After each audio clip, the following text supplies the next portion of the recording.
Hello and welcome to a new video.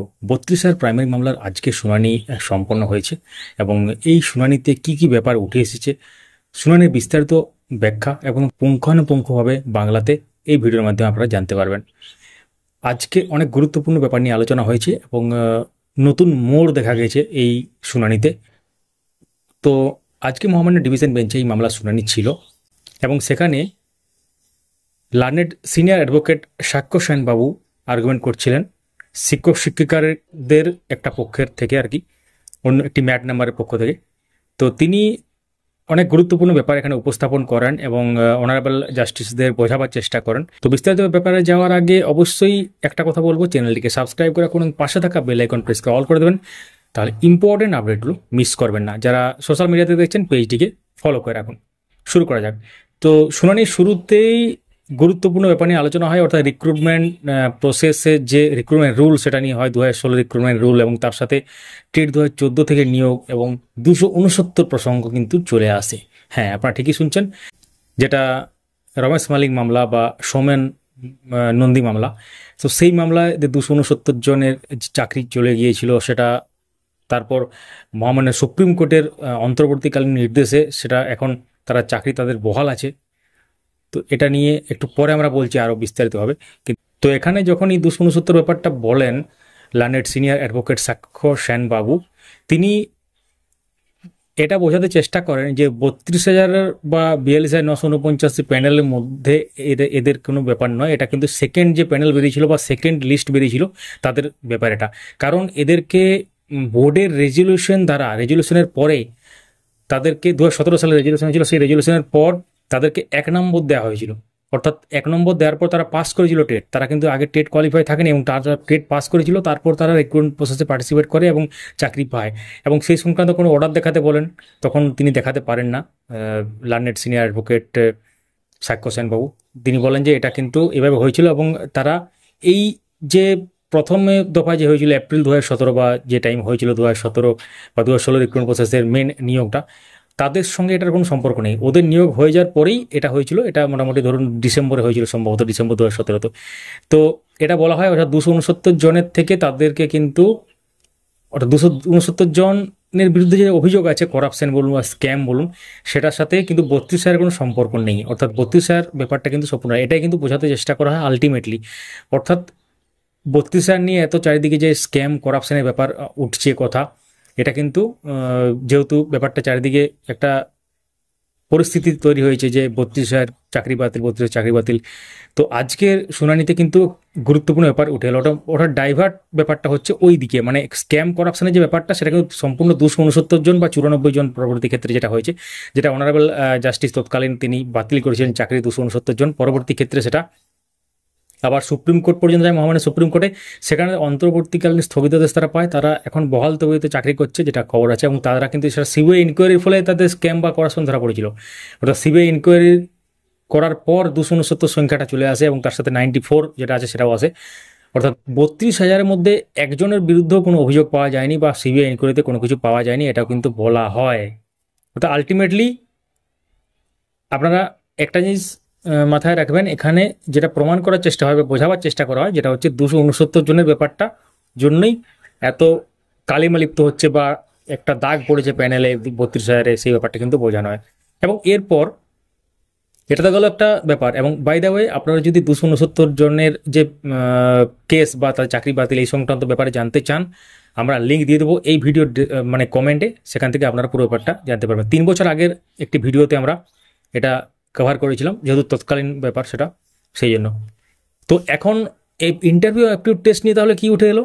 Interview aptitude test নিয়ে যখন ব্যাপারটা আসে, প্রসঙ্গটা আজকে সিনিয়র আইনজীবী তিনি বলেন যে ইন্টারভিউ অ্যাপটিউড টেস্ট একটা প্রসঙ্গ যেহেতু আছে, আপনারা জানেন যে যারা লেস মেরিটোরিয়াস বা যারা একাডেমিকে কম নম্বর পেয়েছে তাদের ক্ষেত্রে ইন্টারভিউ বা অ্যাপটিউড টেস্টে বেশি নম্বর দিয়ে দেওয়া হয়েছে।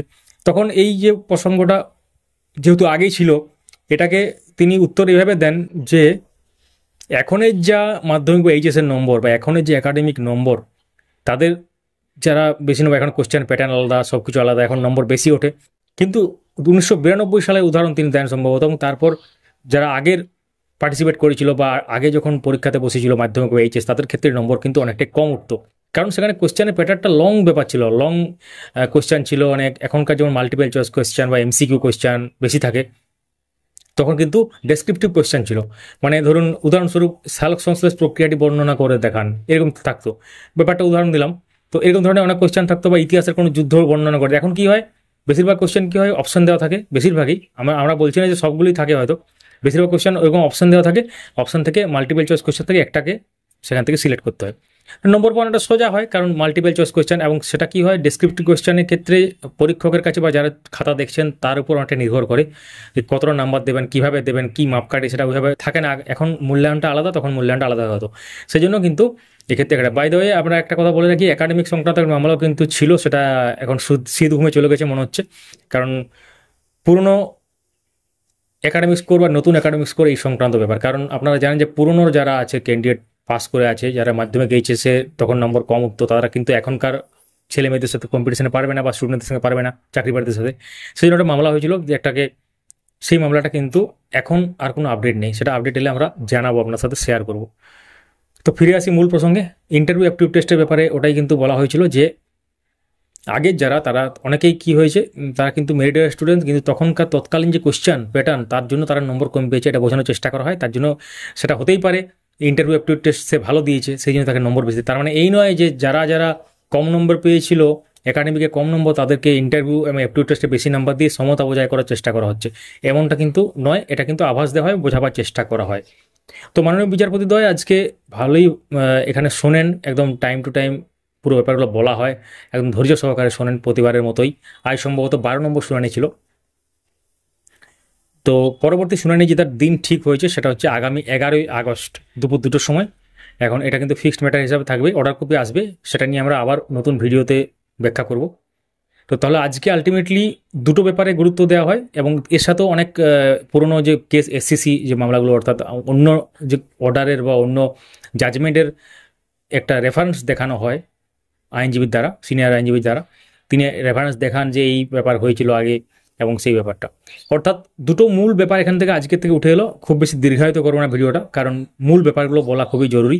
মূল ব্যাপার বলতে 1 নম্বর পয়েন্টে যে 269 জনের যে চাকরি বাতিল, এবং 269 জনের সাথে যে আগের শুনানিতে ব্যাপারটা গুলিয়ে ফেলা হচ্ছিল, যে 42,949-এরই অংশ 269, সেটা কিন্তু আজকে আলাদাভাবে বোঝালেন সিনিয়র আইনজীবী।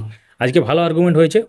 এক্ষেত্রে সাক্ষ্য সেনবাবু, সিনিয়র আইনজীবী সাক্ষ্য সেনবাবু, তিনি কিন্তু আজকে এপিআর করছিলেন শিক্ষক শিক্ষিকাদের এক পক্ষের থেকে, এমইটি একটা অন্য নম্বর থেকে। তো তার বক্তব্য 1 নম্বর গেল 269 প্রসঙ্গ, যে এটার সঙ্গে সম্পর্ক নেই, 32,000 নিয়ে কোনো এলিগেশন নেই ওইভাবে। এবং দ্বিতীয় নম্বর যেটা, সেটা হচ্ছে ইন্টারভিউ অ্যাপটিভ টেস্টের প্রসঙ্গটা তিনি এইভাবে বোঝান, যে আগের নম্বর এখন নম্বর, এই ব্যাপারটা। দুটো মূল ব্যাপার কিন্তু আজকে উঠে এলো, মানে পুরনো কেসের যে ব্যাপার সেটাও কিন্তু আজকে উঠে এলো। তো আমরা যোগাযোগের চেষ্টা করছি বিভিন্ন আইনজীবীর সাথে। 269 প্রসঙ্গে যদি আরও গভীরভাবে জানতে চান, আমরা সেটা নিয়ে আসবো। কমেন্টে জানান যদি আপনারা জানতে চান। তো ভিডিওটি লাইক করুন, সবার সাথে শেয়ার করুন, এবং মূল্যবান মতামত কমেন্টে জানাতে ভুলবেন না। আমাদের ফেসবুক পেজে যুক্ত হতে ফেসবুকে গিয়ে সার্চ করুন আপডেট মাস্টার, এবং সেখান থেকে আমাদের পেজটিকে ফলো করুন। যারা ইউটিউব থেকে দেখছেন, আমাদেরকে সাবস্ক্রাইব করে রাখুন, পাশে থাকা বেল আইকন প্রেস করে অল করে দেবেন, এবং ইউটিউবের ডেসক্রিপশন চেক করবেন, সোশ্যাল মিডিয়ার লিঙ্ক আছে, চেক আউট এবং জয়েন করে নেবেন। ধন্যবাদ দেখার জন্য। আপনাদের মনে যদি কোনো প্রশ্ন থাকে কমেন্ট করুন, আমরা উত্তর দেওয়ার চেষ্টা করব। ধন্যবাদ।